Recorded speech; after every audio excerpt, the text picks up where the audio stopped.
తెలంగాణలో కొత్త ఆర్ఓఆర్ చట్టం రూపొందించడానికి ప్రభుత్వం నిర్ణయం తీసుకుంది. ఇది దేశవ్యాప్తంగా భూ సంస్కరణలో పెను మార్పు తెస్తుందన్నారు ధరణి కమిటీ సభ్యులు సునీల్.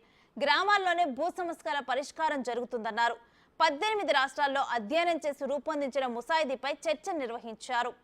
రెవెన్యూ కొత్త చట్టం ఎందుకు అవసరం, ఎవరికి లాభం, ఎలా పనిచేస్తుందో వివరించారు.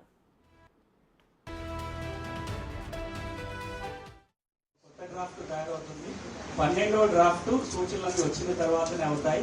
కాబట్టి ఎవరు అనుమానం పడాల్సిన పనులేని సూచనలు వస్తే మారుతుందో లేదో అని మంత్రి గారు కూడా చాలా బలంగా చెప్పారు. ఎవరు ఎట్లాంటి సూచనలు ఇచ్చినా, గ్రామాల్లో ఉన్న రైతు కావచ్చు, మేధావులు కావచ్చు, ఎవరు సూచనలు ఇచ్చినా మీ పరిగణలోకి తీసుకుంటాం, వాటిని మంచుంటే స్వీకరిస్తామని మంత్రి గారే చెప్పారు. కాబట్టి మీరందరూ కూడా ఆ పని చేసి ముగించే ముందు మీ అందరికీ ఒక రిక్వెస్ట్ ఏంటంటే, మీరు అందరూ ఉన్నత స్థానాలు ఉన్నారు కాబట్టి ఇట్లాంటి చర్చ ఇంకా చాలా చోట్ల జరిగినట్టుగా మీరే చూడాల్సిన బాధ్యత.